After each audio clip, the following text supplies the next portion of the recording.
진리 앞에는 중립이 없습니다. 불의가 있든지 의밖에 없는 것이죠. 오늘 우리는 이 질문 앞에 우리의 답을 할 수가 있어요. 나는 지금 하나님이 행하신 일을 보고 믿음으로 반응을 하고 있는가? 아니면 여전히 내 기준과 내 계산으로 하나님을 밀어내고 있는가? 마치 하나님이 아브라함을 찾아와서 끄집어낼 때 나는 뿌리치고 주저앉고 있는가? 하나님이 끄집어낼 때 마지못에 끌려가며 밀어낼 때 밀리고 있는 건가? 예수님을 거부한 사람들의 이유는 분명했습니다. 48절에 봤더니 만일 그를 이대로 두면 모든 사람이 그를 믿을 것이라. 예수를 믿는 것을 일단은 싫어했다는 것이죠. 그렇게 되면은 서로 종교적인 충돌이 생겨서 나라가 어지러워지면은 로마 군대가 다시 자치권을 빼앗고 로마의 지배를 더 강하게 받아야 될 상황이 된다는 얘기죠. 로마인들이 와서 우리 땅과 민족을 빼앗아 가리라 그랬습니다. 굉장히 민족을 위하고 나라를 위하고 백성을 위한 충성스러운 얘기가 아닐 수 없습니다.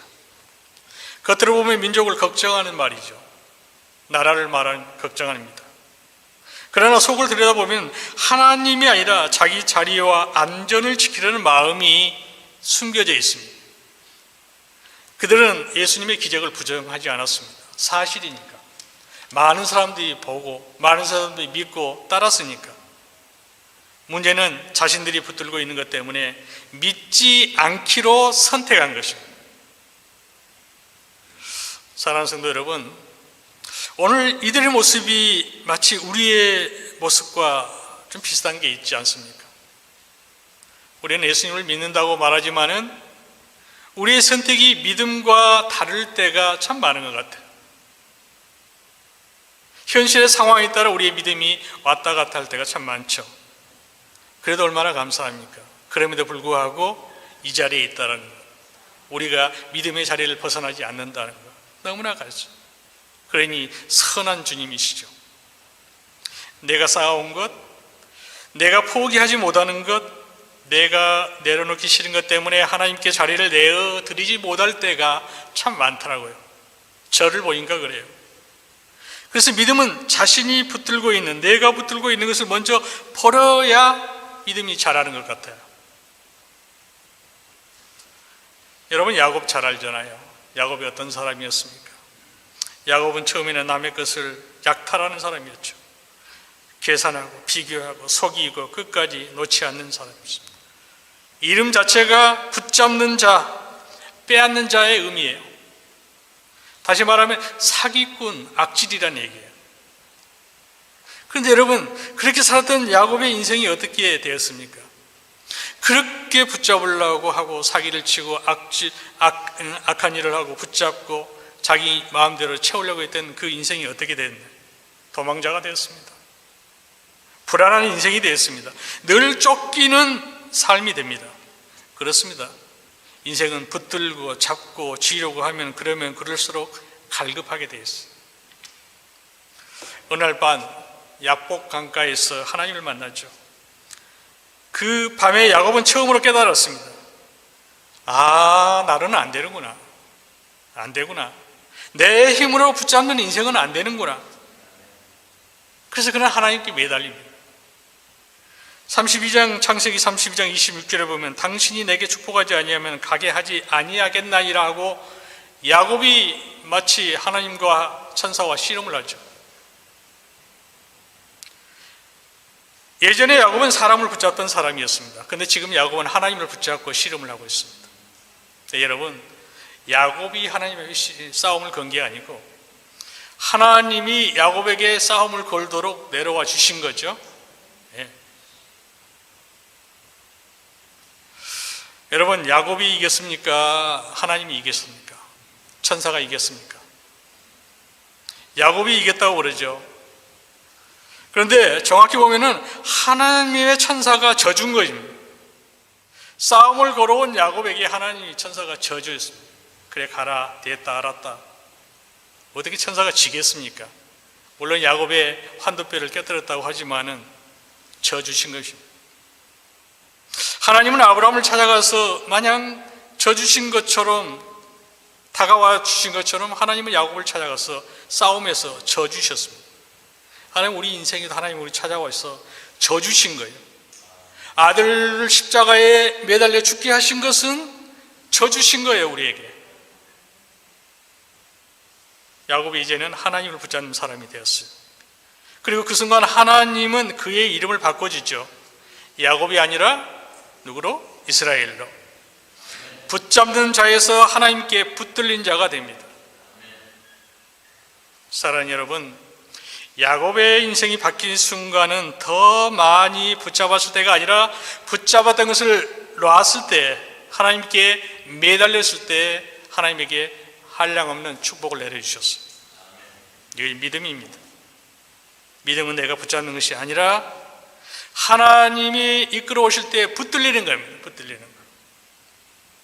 우리는 하나님을 붙잡을 자격도 없어요, 사실은.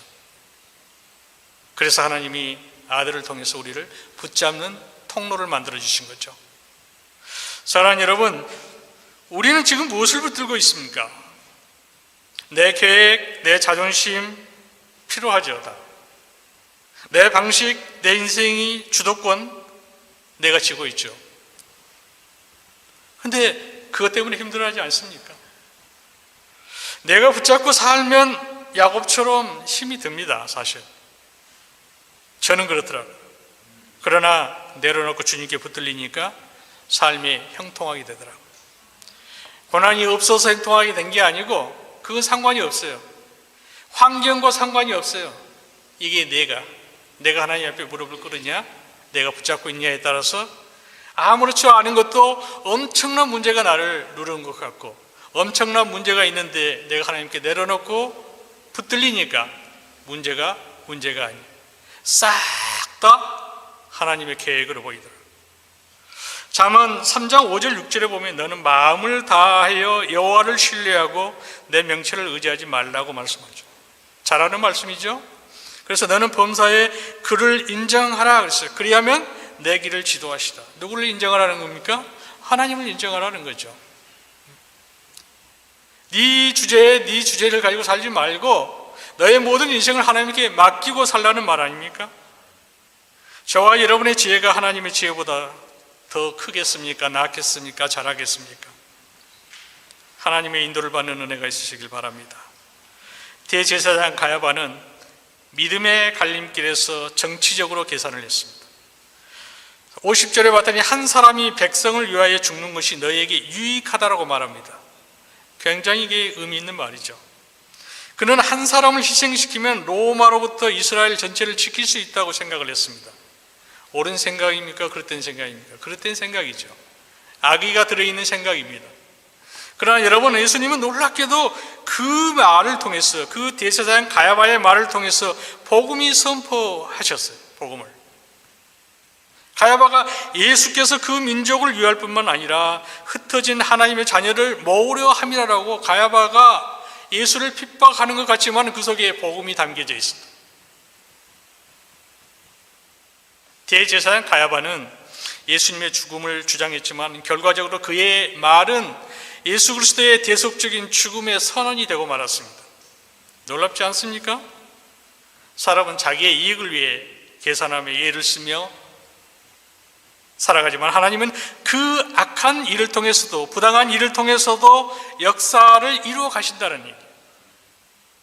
자, 그렇게 생각하면 우리에게 일어난, 주변에 일어난 모든 우리가 불편한 일들, 악한 일들, 힘들어하는 일들이 하나님은 그 일을 통해서도 역사를 이루어 가신다는 얘기가 되죠. 사도행전 7장에 보면 스데반이 믿음을 지키다가 돌에 맞고 순교하는 장면이 나오잖아요. 그는 죽어가는 그 위기의 순간에도 누구를 바라봤습니까? 주님을 바라보며 기도했어요. 그런데 그 기도하는 순간에 누가 있었냐? 그 고통의 순간에 하나님이 스데반과 함께 계셨습니다. 사도행전 7장 55절에 보면 스데반이 성령 충만하여 예수께서 하나님 우편에 서신 것을 보니 그랬어요. 스데반이 그 맞아 죽는 광에서 주님을 찾으니까 주님이 보였다라는 거예요. 마주했다라는 거죠. 그러면 주님이 말려야죠. 스데반아, 네가 나를 찾는구나. 너의 믿음을 내가 안다. 내가 너를 구해줄게. 옆에 붙어있는 떼끼 해초리를 들어서 쫓아내줘야 말해요. 맞아요. 그런데 주님은 그의 죽음을 막았어요, 안 막았어요? 안 막았죠. 이해가 되십니까?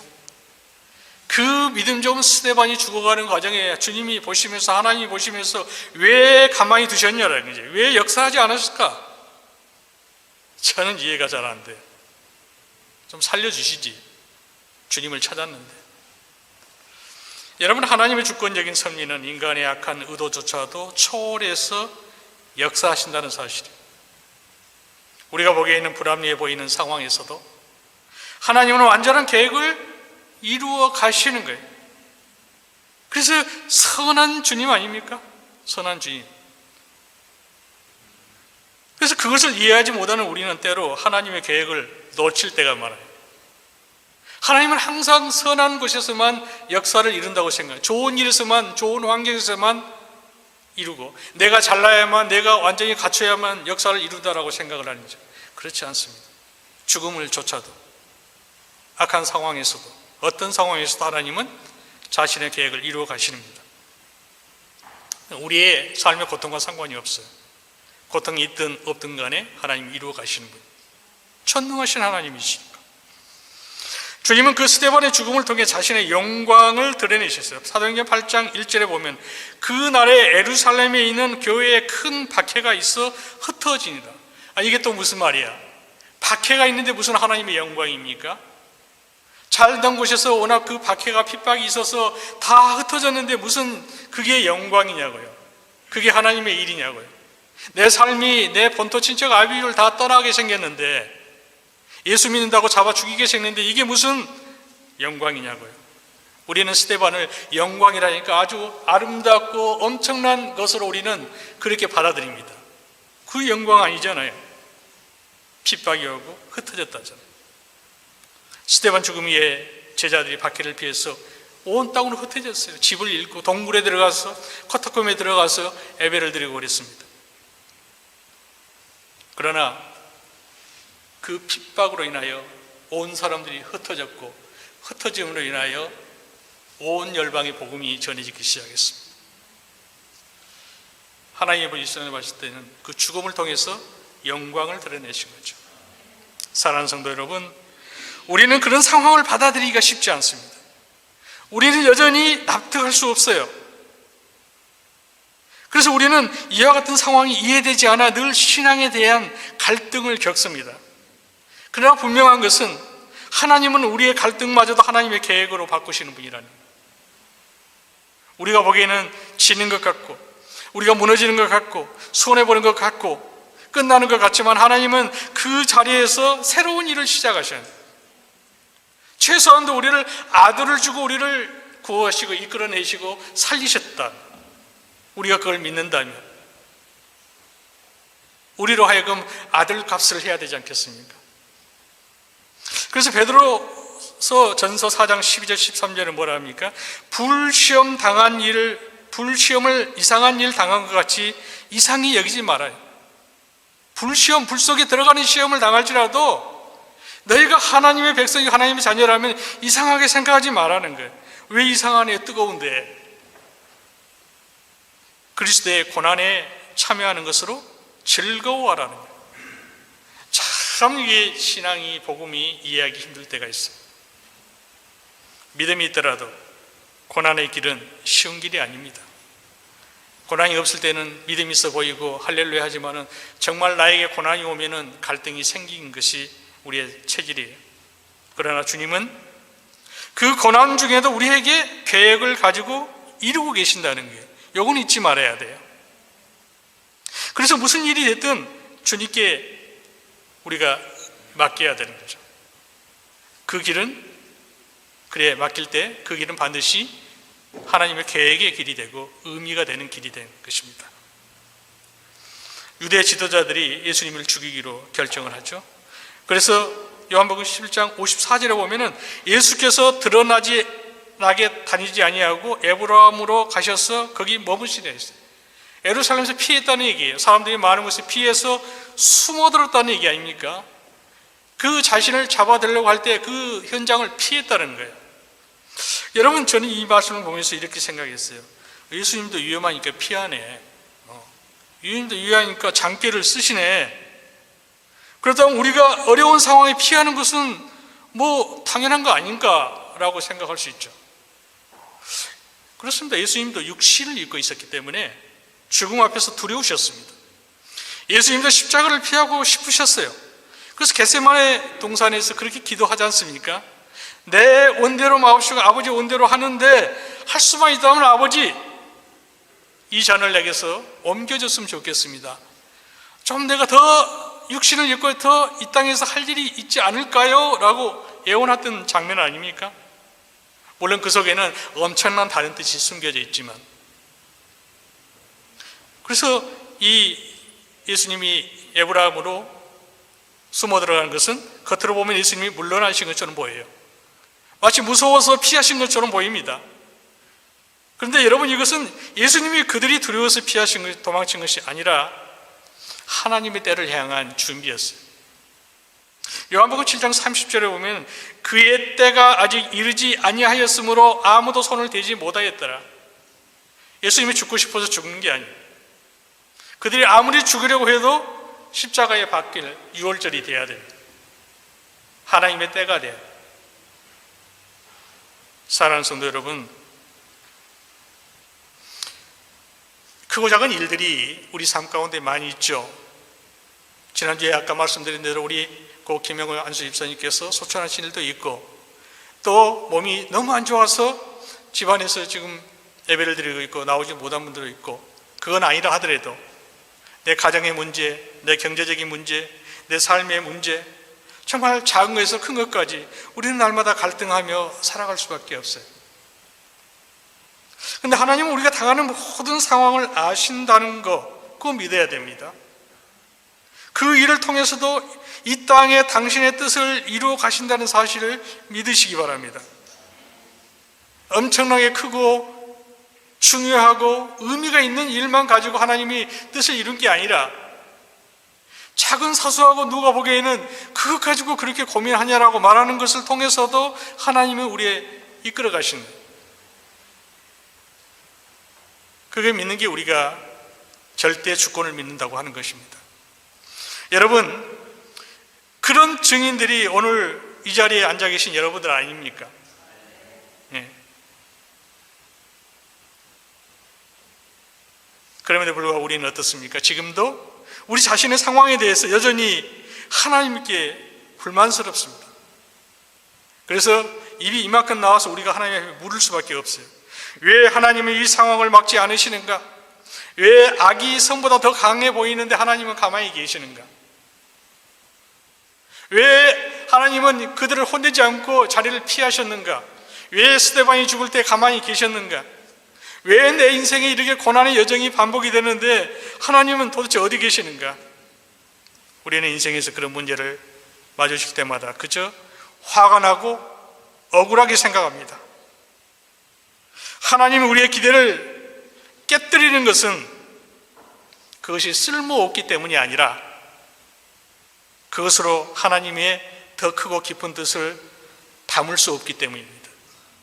하나님이 내가 원하는 그릇을 하나님이 마치 깨뜨려 버린 것 같지만은, 그것을 깨뜨리는 것은 야, 너 이따위 가지고 나한테 지금 찾아오는 거냐, 너는 이따위로 해결하지 못하냐라고 말하는 게 아니라 하나님이 주고 싶은 더 원대한 뜻을 그 그릇으로는 담을 수 없기 때문에 깨뜨리신 거죠.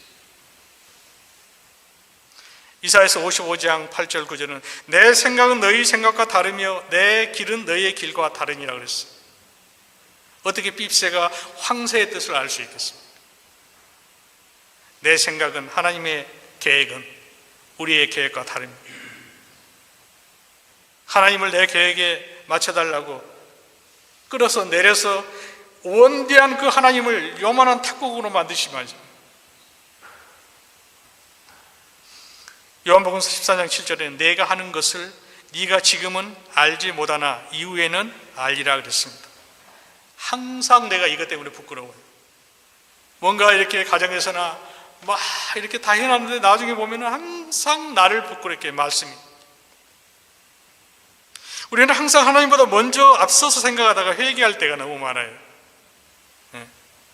하나님의 뜻을 묻지 않고 내 뜻대로 하다가 부끄러움 당할 때가 너무나 많아요. 지나면 다 부끄러움이잖아요. 아버지 앞에 내가 왜 그때 그 말을 했을까? 내가 그때 그 행동을 했을까? 왜 내가 믿음을 선택하지 못했을까? 왜 한 번만 하나님 앞에 기도, 하나님, 주님 이거 어떻게 할까요? 라고 물어보면 될 텐데, 교회에서 회의를 할 때는 항상 우리가 이 사회자가 사회자 마음대로 결정하지 않습니다. 이 청중들에게 묻죠. 이런 안건이 있는데 여러분 어떻게 할까요? 그러면 내가 이렇게 합시다 결정하는 게 아니고, 여러분 어떻게 할까요? 그러면 여러분들이 이렇게 하기를 동의합니다. 동의한다는 말은 게 찬성합니다가 아니라 동의합니다라는 게 이것을 안건으로 올리고 싶습니다. 그럼 누가 옆에서 옳은 것 같으면 제청합니다. 그럼 그걸로 끝나는 게 아니에요. 다시 또 묻습니다. 어떻게 할까요? 가하면 예 하시고 아니면 아니라고 얘기하시고, 그래서 가하면 예, 그때 또 아니라고 하면 그러면 다른 안건으로 다시 시작합시다. 반복이 되는 거예요. 물어야 돼요.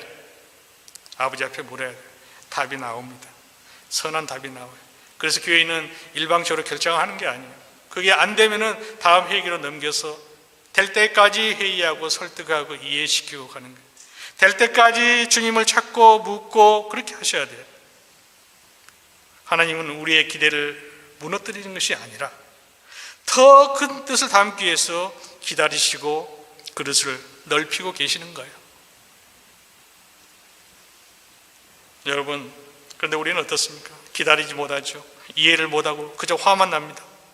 나는 진심인데 하나님은 나의 진심을 몰라준다라고 우리가 하나님한테 따져 묻죠. 하나님이 우리를 모를까요?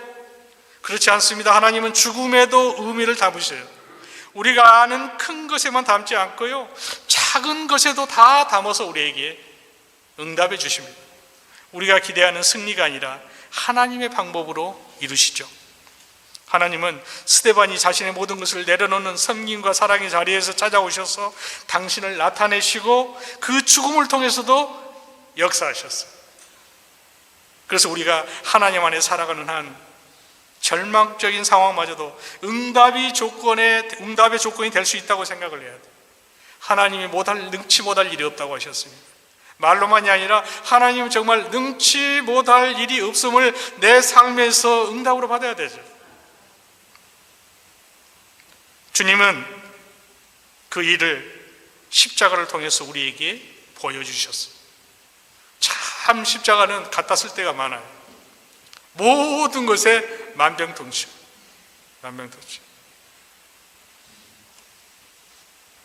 왜 십자가를 통해서 우리에게 보여주십니까? 우리가 이 땅에서 해야 할 일이 있기 때문이에요. 때로 우리를 둘러싼 열악한 상황은 우리를 낙심시키고 당황스럽게 할 수 있어요. 그러나 사랑하는 성도 여러분, 그 상황에서도 어떤 사람은 예수님을 따르고 어떤 사람은 예수님을 밀어낸다고 했습니다. 많은 방해물들이 우리를 하나님으로부터 멀어지게 하고 무수히 많은 것이 우리의 중심을 무너뜨리고 흔들리고 공격하고 있어요. 날마다 오는 사자처럼 삼킬 자를 찾는다고 했잖아요. 하지만 우리는 어떤 순간에도 모든 것이 합력하여 선을 이루게 하시는 그 하나님의 주권과 능력을 믿어야 되는 거예요. 신앙생활이 그런 거 아니에요? 그렇다면 오늘 우리는 모두가 열악한 환경 앞에서 서 있습니다. 각자 다르죠. 형편이 다르죠. 환경마다 다 다릅니다. 가정마다 다릅니다. 상황도 다릅니다. 똑같을 수가 없죠. 누구는 작은 것 가지고도 아프고 누구는 엄청 것 가지고도 아프고, 그렇죠. 싸움에서 지는 것 같아도 괜찮습니다. 하나님이 이끌고 계시기 때문입니다. 늦어지는 것 같아도 괜찮습니다. 하나님의 때는 정확하기 때문입니다. 예수님은 도망가신 게 아닙니다. 이해되지 않아도 괜찮습니다. 스데반의 죽음 받아들일 수 없습니다. 하나님은 실수하지 않으십니다. 나를 내려놓고 주님께 나를 먼저 맡겨야 돼. 야곱이 맡기는 순간에 형통하게 됐습니다. 그때 하나님이 일하시는 거예요. 하나님이 아브라함을 이끌어 가신 것처럼 저와 여러분의 모든 상황을 아시고 여러분을 통해서 이루고자 하는 일이 있기 때문에 이끌어 갈 수밖에 없어요. 힘이 세고 권세가 있고 악한 사람들이 세상을 좌지우지하는 것 같지만 모든 것이 하나님의 섭리 아래에 있습니다. 하나님의 주권적인 섭리는 인간의 악한 의도마저 하나님의 선한 계획으로 도구로 바꿔서 사용하시는 분이에요. 요셉 아시죠? 창세기 나오는. 형들에 의해서 팔려갔죠. 억울하죠. 그러다가 나중에 전세가 역정이 됐습니다. 총리가 됐습니다. 형들은 거짓골로 양식을 구하러 왔습니다. 그 형들을 만나 뭐라고 했습니까? 형들이 벌벌 떱니다. 나를 잡아줄까 봐. 자신을 판 형제들 다 죽일까 봐 벌벌 떱니다. 그때 요셉이 말하잖아요. 당신들은 나를 해하려고 하였으나 하나님은 그것을 선으로 바꾸사 오늘과 같이 많은 백성의 생명을 구원하려 하셨나이다. 이해가 됩니까? 내가 고난을 당하고 있습니까? 상황이 어렵습니까? 하나님은 나를 선을 것으로 바꾸시기 위해서 고난을 주신 것으로 받아들이면 답이 나오는 겁니다. 사람의 악한 의도조차 하나님은 구원의 도구로 바꾸세요. 사람이 나를 흔들어도 하나님은 나를 세우십니다. 지금의 아픔도 하나님의 손에 맡기면 결국 선으로 바뀔 줄로 믿습니다. 해석하려고 하지 말고 하나님께 맡기십시오. 목사님 어떻게 맡겨요? 기도로 맡기는 겁니다. 결과를 내가 통제하지 말고 최선을 다할 때 결과를 받아들이면 됩니다. 말씀을 따라가시면 됩니다.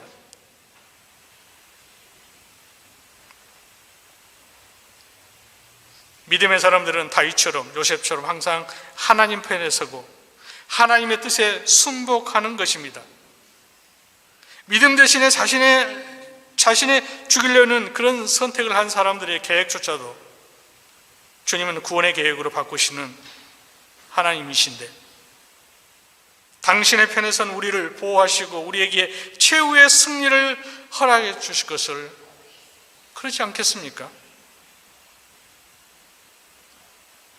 우리는 눈에 보이는 현상이 흔들리는 인생이 아니라 모든 일에 하나님의 절대 주권이 있음을 믿고 주님을 따르는 제자의 길을 담대히 걸어가는 것입니다. 그 길은 내 힘으로는 안 돼요. 내 안에 계신 그리스도를 붙들어야 가능합니다. 이제는 내가 사는 것이 아니라고 했잖아요, 바울은. 내 안에 그리스도께서 사십니다. 저와 여러분 안에. 나는 능력이 없고 나는 이끌려갈 수도 없고 나는 거부하고 나는 밀어내고 나는 환경이기 때문에 날마다 무너지지만은 내 안에 사신 주님은 그런 분이 아니잖아요. 내 힘으로 버티는 인생이 아니라 주님께 붙들리는 인생이 되십시오. 십자가는 지는 길이 아니에요. 실패하는 길이 아니라 하나님이 일하시는 길이에요. 하나님이 일하시는데 나에게 실패로 나왔다 하더라도 그게 실패가 아니잖아요. 그것이 지는 것 같은 인생을 승리하게 하는 방법입니다. 그 증거가 주님이 지신 십자가예요. 이 십자가는 패배를 승리로 바꾸는 유일한 증거입니다. 나를 내려놓고 십자가의 주님께 붙들림을 받으십시오.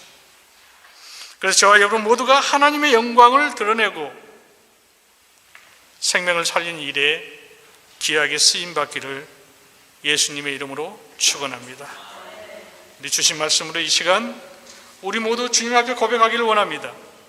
주님, 이제 내가 붙잡고 살지 않겠습니다. 내가 나를 붙잡고 살지 않겠습니다. 내 문제도 내 미래도 내 인생도 주님께 맡겨드립니다.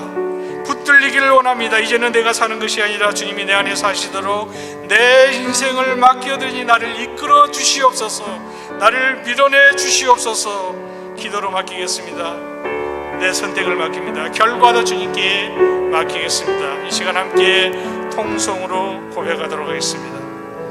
걸어가신 아버지 하나님, 그렇습니다. 아버지